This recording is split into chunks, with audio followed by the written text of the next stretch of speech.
tissue was successfully removed and no further treatment is necessary.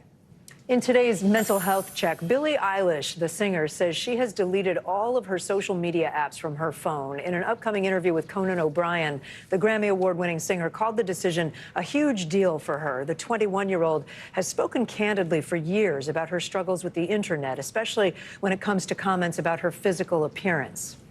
Well, this week is National Eating Disorders Awareness Week.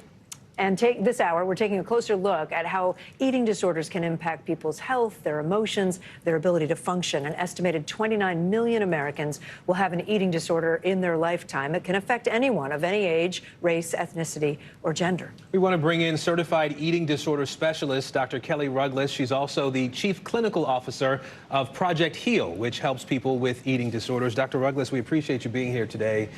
Can you first help us understand what are some of the common eating disorders we should know about, and what are some of the signs? Absolutely. So the most common eating disorders that most of us have heard of are anorexia nervosa, bulimia nervosa, binge eating disorder, and there's some other little known ones like avoidant restrictive food intake disorder that have to do with an extreme pickiness. There's also pica, rumination disorder, and all of these eating disorders have to do with a person's relationship both with food and body.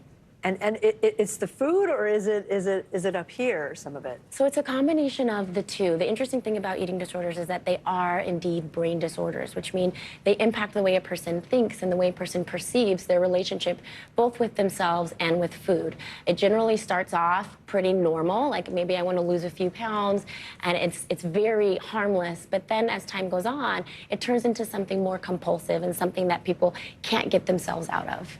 And can something trigger, an event in your life trigger an eating disorder? Oh, absolutely. Some common stressors are just traumatic events, right? Think about this idea that, when life feels overwhelming or out of control, oftentimes the brain will seek some control when it needs some peace and to soothe itself. And food is one of the things that we can control. We can control how much we eat and how much we move. And so that's the first place that sometimes the brain moves when it's looking for some soothing. We don't often talk about eating disorders in men, but they do happen. I think about 25% of cases are in men. What are some of the leading causes of eating disorders in men?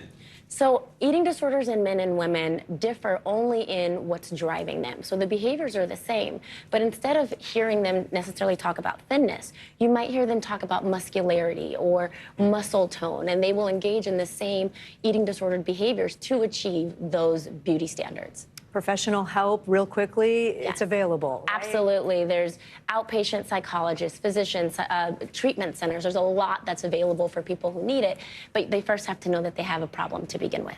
All right, Dr. Kelli Rugless, we really appreciate you being here today. Thank you. Thank you for having me. There's much more news ahead. You're watching NBC News Daily.